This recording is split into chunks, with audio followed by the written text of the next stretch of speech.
Hey, it's Jordan with TYT Politics. I'm here with Winona LaDuke of Honor the Earth. You've been out front with a lot of activists up against this pipeline. You've been here before. Want to get your thoughts right off the bat. The Army Corps sent a letter recently. They were talking about the laws that have been broken, garbage on the ground, all these things.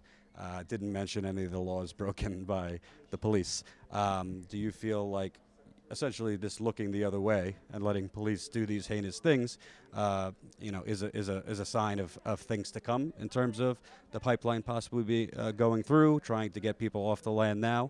What were your thoughts on that? Well, I think the Army Corps is out of league. I mean, they shouldn't be asking us to leave. There's like 10,000 people here from what I could figure. There's more people coming. And, we're here protecting the water and protecting our land. And the Army Corps has been remiss in its duties.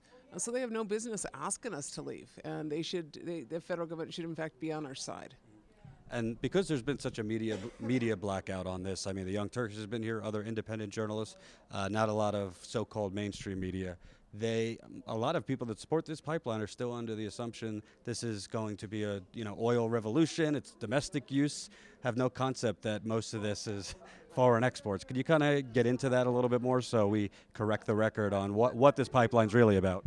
So let me just kind of give you a background. I came into this because I've been fighting pipelines in northern Minnesota. We fought this pipeline, an Enbridge fracked oil pipeline out of the Bakken, a 640,000 barrel per day pipeline called the Sandpiper. We fought it for 4 years. We defeated it in August. They announced, the Enbridge company, single largest pipeline company in North America, that they were buying 1/3 of the Dakota Access Pipeline with their pals, Marathon Oil. Now, so that's what happened, and that's how I ended up over here, is because it wasn't right for me, and it's certainly not right for these people. But if you look at what's going on, the Dakota Access Pipeline project was proposed, and the contracts with shippers was signed in 2014.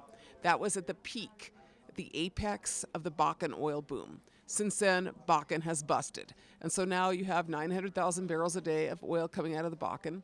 According to the North Dakota Minerals Office, they project to have 900,000 barrels of oil coming out of the Bakken in 2019. That is 2 years from now. In other words, there's not a projected growth. All of the oil that is presently going out of the Bakken is going out of the Bakken, and it's going out the oil that's going out of the Bakken is going out on rail or on pipeline. And so there's no need for this pipeline. This is really a Dakota Access Pipeline. And so what I understand is that Energy Transfer Partners, according to court documents, signed those shipper agreements. And on January 1st, if they don't have oil running in their pipeline, they kind of turn into a pumpkin.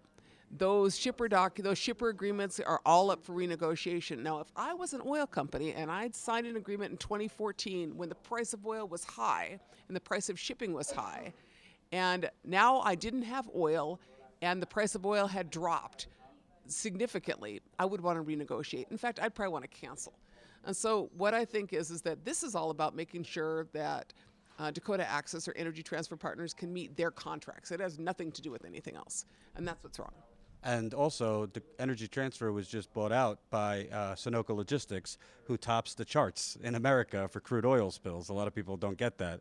There's also subsidiaries of Energy Partners that are involved with this. So the history of this company, and most of these companies, is constant oil spills. But the CEO went on PBS and said there's almost zero chance this will spill, talking about the great steel it's made of. Well, I mean, the fact is that, first of all, when Trudy Bell, former editor of Scientific American, released a study last year, she reviewed all of the studies about oil pipeline spills, the fact that PHMSA, Pipeline and Hazardous Safety Materials Association, only has about 150 inspectors for all of the pipelines in the United States. That's not enough. And in fact, about 80% of all spills are discovered by people like you and me, not a pipeline inspector. It's you and me who find these things, which is not how it should be. So she found that, looking at all the data, there was a 57% chance of a catastrophic spill on one of these pipelines. A 57% chance. That's a pretty good chance. So they're wrong. They're wrong. Scientists know that they're wrong. I'm looking at pipelines in northern Minnesota right now that are 50 years old. They were put in the 1960s. That was before the Clean Air Act and the Clean Water Act. Those pipelines were put in before any environmental laws, and those pipelines are now leaking. One of those pipelines, known as Line 3, has 900 structural anomalies in it. That's what it's called by Enbridge. Structural anomalies means pinhole leaks, fractures, lots of problems. And they want to replace that line. And what they want to do in northern Minnesota is that they want to abandon that line and build a whole new line and put all this tar sands oil in it. That's what we're about to face now, 760,000 barrels a day of tar sands oil. But the reason I'm saying that is that that's the situation all over this country. There are 50-year-old pipelines that are leaking, and what we should be doing is cleaning up old spills and fixing infrastructure in this country, not building new lines. And I think there's also an element here, it's kind of a con, because we hear, oh, these pipelines are going to create so many jobs, these are great for the economy, but time after time, there's not a lot of jobs created, and it's been shown not only is wind and solar better for the environment, but it would be better for the economy, the millions of jobs. Yeah, I mean, the studies that were done on the Keystone, and basically what we're looking at here with the Dakota Access is kind of Keystone Light.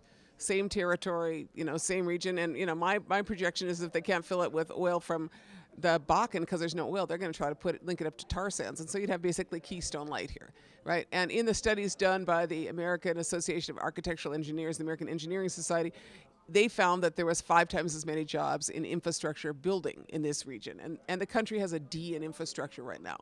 And so that's kind of across the board. My position is that we just defeated a pipeline in northern Minnesota called the Sandpiper. When we defeated that pipeline, there was 300 miles of pipe sitting up there in northern Minnesota. And I'm looking at that pipe thinking, well, Flint could probably use that pipe.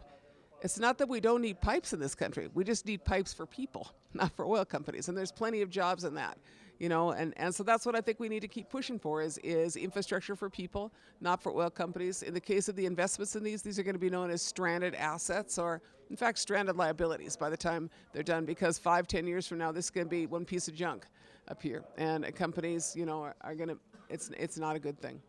Last question. President Obama, love him, hate him, he's a smart guy. He knows the history of oil spills.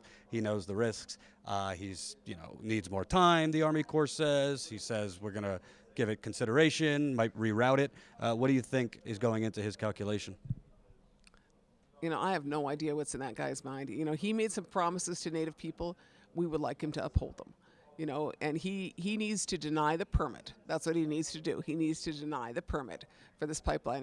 Instead of trying to have ask our people to accommodate anything else, he knows full well that if this pipeline would have been, proposed north of Bismarck, that would be a different story. But they proposed it right here in the line of these people. And then, he also knows full well, I am sure, that this pipeline, there's no oil to fill this pipeline. It's just entirely about greed, and he needs to stand with our people. So obviously there's been divestment campaigns, Susan Sarandon, some mini ones involved. Some banks are talking about taking out some of their investments in the Dakota Access. What's your thoughts on the bank culpability as well as the politicians that are bankrolled by those banks? I feel that there's a huge amount of culpability for all of the damages to our people that have occurred here, and the fact is that I'm looking at things like Energy Transfer Partners is now owned by a whole bunch of other folks, and a third of it is owned by Enbridge. We feel they're liable for people who've been injured, but beyond that, I feel like that the term is a stranded asset. That's what this is that when you buy something at the end of the fossil fuel era, and you're trying to do something at the very end in a carbon challenged environment, the European Economic Union, international banks, Munich Re, everybody is saying this is a really bad idea. And banks are starting to divest. And so I'm saying this is a loser project. You shouldn't be putting your money in it.